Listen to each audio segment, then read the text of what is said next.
Quarter 2, Week 1. Our lesson is on context clues. For the objective, at the end of the lesson, you are expected to use context clues to find the meaning of unfamiliar words, definition, and exemplification. When you read, you may encounter unfamiliar word or words that you do not know. Sometimes, you can get the meanings of these words without using a dictionary. Read the sentences below. Nocturnal animals are creatures which are active during nighttime. Bats, owls, tarsiers, and crickets are examples of nocturnal creatures. What are nocturnal animals? What does the word nocturnal mean? What words in the sentences help you in getting the meaning of the word nocturnal? The underlined words bats, owls, tarsiers, and crickets are examples of nocturnal creatures. The term nocturnal animals is also defined above. You may get the meaning of an unfamiliar word through the use of context clue. Context clues can be presented in various forms. Two of these types of context clues are presented through exemplification and definition. Learning Task 1. Tell the meaning of each underlined word. Use context clues. Before we proceed, let us first have an example. When Carla grows up, she will take up entomology, the study of insects. The answer for this is the study of insects. And the underlined word is entomology. So the meaning of that word is the study of insects. Henry loves the taste of a crescent-shaped bread. The answer is a crescent-shaped bread.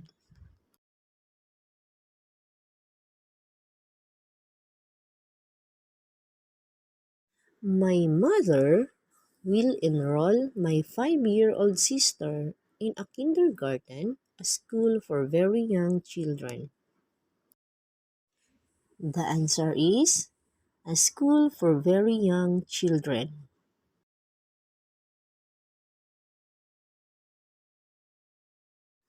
A philanthropist is a person who gives generously to help other people.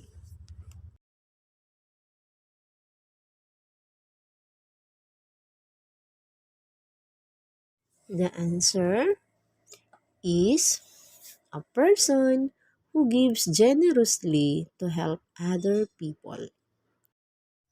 Karate, a form of martial arts that originated in Japan, is popular in the Philippines. The answer is a form of martial arts that originated in Japan. Scientists have continued studying the celestial bodies, including the sun, the moon, and the stars. The answer: the sun, the moon, and the stars.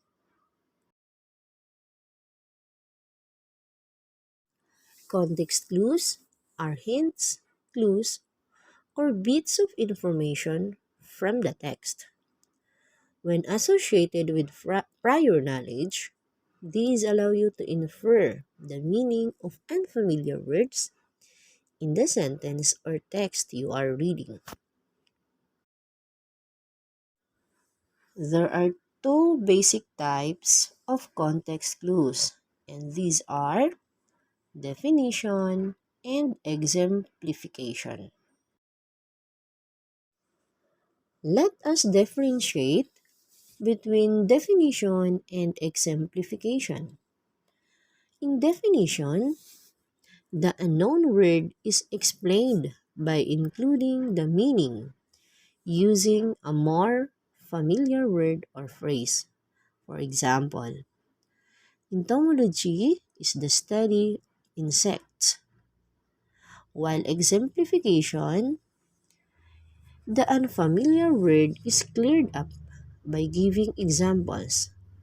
For instance, such as, and for example may be used as signals. Example, mammals such as elephants, horses, and cows nourish their young with their own milk. Learning task 2. Give the meaning of the underlined word or phrase in each sentence. Use context clues. Elizabeth is specializing in ballet, a popular dance that originated in Europe.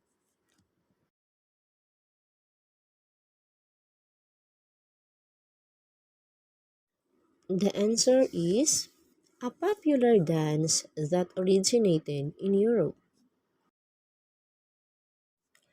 The whole city was placed under the enhanced community quarantine, a restraint on activities to prevent the spread of disease. And the underlined word is quarantine.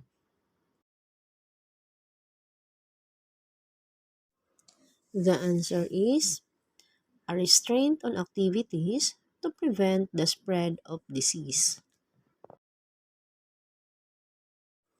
Some have considered arachnids such as spiders and scorpions as pets. The underlined word is arachnids. The answer is spiders and scorpions. The organization will be celebrating its silver anniversary next week. It was 25 years ago when it was founded by a group of students. The answer is 25 years. Though curious about how tsunami looks like, I do not want to personally experience that gigantic sea wave caused by an earthquake. The answer is gigantic sea wave. Learning task 3. Give the most appropriate meaning of each underlined word or phrase using context clues. Select your answers from the words in the parentheses. When I grow up, I want to be an entrepreneur like Henry C. of SM and Tony Tan Caktiong of Jollibee. The words to choose from are artist, businessman, or performer. And the answer is businessman. Rhea will study her modules in three learning areas such as English, mathematics, and science. Your choices are topics, subjects, or lessons. The answer is subjects. That is the meaning of learning areas. As a catastrophic natural event, Super Typhoon Rolly devastated a large portion of Bicol Region. Your choices are disastrous, unlucky, or unpleasant? And the answer is disastrous. The meaning of the word catastrophic. With a total height of 829.8 meter, the Burj Khalifa in Dubai is considered as the world's tallest edifice. What is the meaning of the word edifice? Is it house, building, or monument? The answer is building. The meaning for the word edifice. Hurricanes, like tropical depressions and storms, are very common in the Philippines. They vary in strength and speed. What is the meaning of the word hurricanes? Is it whirlpools, tornadoes, or typhoons? And the answer is typhoons. The meaning for the word hurricanes. Learning task 4. Identify the type of context clues used in each statement. Answer D for definition and E for exemplification.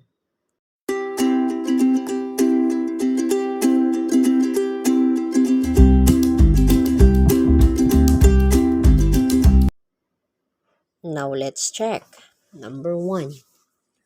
Biology, the study of life, is Ken's favorite branch of science. The answer is D or definition. Number 2. School stakeholders such as teachers, parents, learners, and other volunteers support the school's green project. The answer is E or exemplification. Number 3. To do that chemistry experiment, we need germanium, a grayish white hard chemical element. The answer is D or definition. Number 4. Archaeology, the scientific study of prehistoric cultures, is interesting. The answer is D, definition. And for number 5, piscatorial creatures such as galunggong, tulingan, and tuna are common in the Philippines. The answer is E or exemplification. Learning task 5. Identify the context clue that helps define the underlined word or words in each of the following sentences. Underline your answer.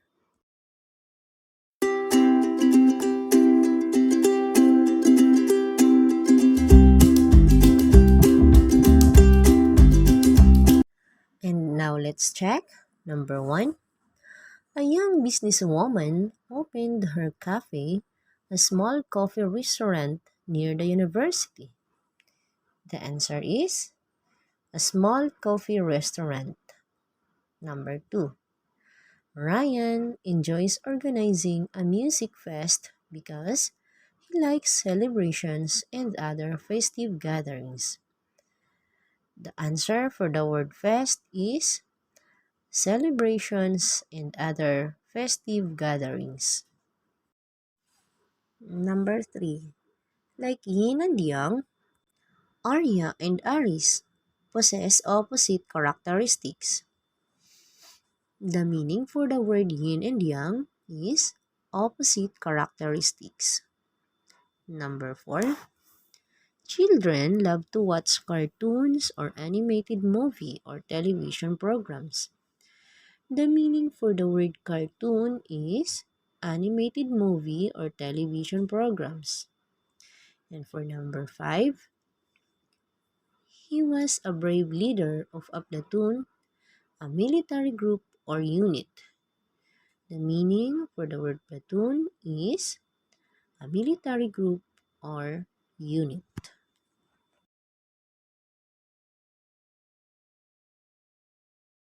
Learning task 6. Give the most appropriate meaning of each underlined word using context clues. Select your answers from the words in the parentheses. Number 1. Someday, I will earn extra money to buy jewelry such as rings, necklaces, earrings, and bracelets. What's the meaning of the word jewelry? Is it accessories, utensils, or garments? And the answer is accessories. Number 2, Mang Juan repaired my wardrobe for my new garments such as dresses, blouses, robes, costumes, and other outfits. What's the meaning of the word garments? Is it accessories, wares, or clothes? And the answer for the word garments is clothes. Aling Pacing sells different Pinoy viands like adobo, nilagang baka, and chop suey. What is the meaning of the word viands? Is it desserts, dishes, or crackers? And the answer, the meaning of the word viands is dishes. Conclave, a gathering of cardinals to elect a new pope, is one of the highly celebrated occasions in the Roman Catholic religion. What is the meaning of the word conclave? Is it party, rally, or meeting? The answer for the word conclave is meeting. Mr. De Chavez teaches mathematics very well. He is a proficient teacher. What is the meaning of the word proficient? Is it licensed, competent, or humble? And the answer, the meaning of the word proficient is competent. Learning task 7. In your notebook, complete the paragraph by selecting your answers from the given choices. And the choices are definition, unfamiliar, exemplification, and clues.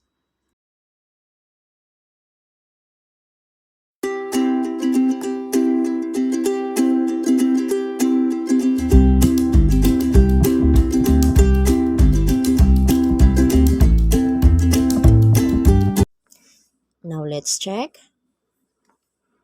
Context clues are hints or bits of information from the text. When associated with prior knowledge, these allow you to infer on the meaning of unfamiliar words in the sentence or text you are reading. Two of the basic types of context clues are definition and exemplification. In definition, the unknown word is explained by including the meaning using a more familiar word or phrase. Meanwhile, in exemplification, the unfamiliar word is cleared up by giving examples.